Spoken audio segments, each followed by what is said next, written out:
Hey y'all, Vincent Black here, man. I'm sure you guys may have heard the news about the lead guitar player from Mastodon, Brent Hinds, was killed in a motorcycle accident last night. I had every intention on posting a guitar lesson today, but I think in this time, I just think it's appropriate that we just kind of share this loss and be here with each other. I got all of their albums on vinyl. I've been very fortunate enough to be able to procure those over the years. So, I think as a kind of catharsis for myself, I'm just going to kind of go through their albums one at a time, just talk a little bit about them, and maybe maybe we'll figure out what my favorite solo on that album is. We'll give that to Brent. He would have loved that. First album, Remission. Great sludge metal album. I mean, I feel like it kind of shook the earth when it came out. Lots of heavy vocals, great polyrhythms, just a really heavy hitting album. I think hands down his best solo on this album is Elephant Man. I mean, what a great way to finish the album. I mean, there's just no question, in my opinion, there. Second album, Leviathan. A lot of people consider this their greatest album. I wouldn't be surprised if I felt that same way too. It's kind of a masterpiece in metal and honestly just in music. If I had to give a favorite solo to this one, I would give it to Hearts Alive, man. That solo wails, and that dude just, man, he was really shining on that album, and they were really starting to hit their stride. I was also gifted this called the Mastodon. It's a re-release of their Life's Blood EP that they came out with back when they had like a lead singer in the early 2000s, and they re-released this. And so if I had to give a solo to this album, geez, I mean, I guess probably Deep Sea Creature. I don't even really know. I hope that song even has a guitar solo. Now that I think about it, I'm drawing a blank on this album solos. I can remember a lot of the riffs, but what can you do? Next up, Blood Mountain, 2006, man. What a killer, just killer record. Brutally psychedelic, man. I mean, just the This Mortal Soil, that opening riff of Hand of Stone. I mean, these guys they were really rocking on this album. They were firing on all cylinders on this one.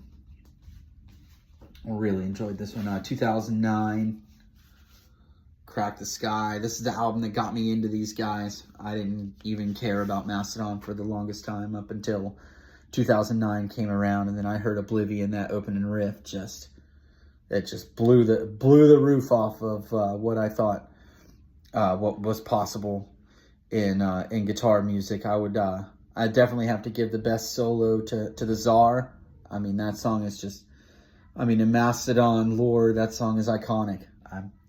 I'd be remiss. I mean, The Last Baron definitely had some great licks in that as well. God, he was so fucking good, wasn't he? The Hunter, 2011. This is a record he dedicated to his brother. His brother passed away, and he dedicated this album to him. I mean, you look at these songs like Curl of the Burl. I mean, what a great song. And The Hunter itself, just him with that soulful voice. I mean, you knew Brent's voice when you heard it. Didn't matter what Mastodon track you were listening to, you knew it was him. His voice was just so distinct. 2014, Once More Around the Sun. This one, man, this this was the first album I was like really into them. And this album came out. I was able to grab it, you know, when it first came out. It's just so exciting to listen to something like this. And, you know, I definitely have to give The Greatest Solo to Halloween. I mean, what a track. I mean, come on. Moving on, Emperor of Sand, 2017. Man, got this record, got this for Christmas from my niece, man.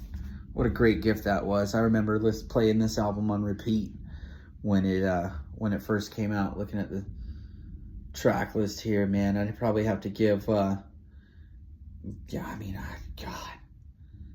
probably Jaguar God. I mean, that's that just whole epic run at the end of that song is just, I mean, it's just so powerful. You know, I'd have to give it to that. And then, you know, the last album that they came out with, the last one they did with Brent, Hushed and Grim. You know, this is a double record they came out with after their old manager Nick John had passed away, and you know that really tore a hole in all of them. I don't know if they ever really truly recovered from that loss. You know, and I think if we were to have to pick. You know, I think, you know, just riff-wise, I'd have to say Pushing the Tides. But, I mean, solo-wise, I mean, there's so many good ones here. I mean, I guess,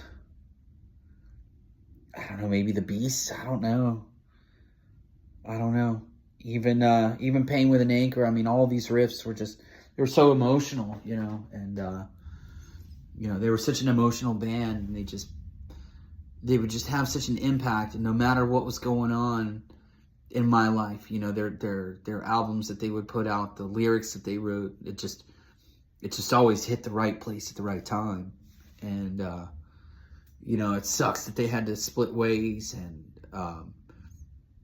you know, things weren't on the best of terms recently with Brent and the band. But you know, now that he's gone, it's like, you know, all that stuff is over. You know, all we got to do is just look back and love all the moments we had with him, all the crazy amounts of fun that we had, and just those crazy riffs and wild guitar solos, and just that total rock star lifestyle that he lived. Man, he never gave in for anybody, and Mastodon went to the moon and came back, and then went back to the stars again, you know. And to me, Mastodon will always live on. Brent Hinds will always live on. You know, rest in peace, brother.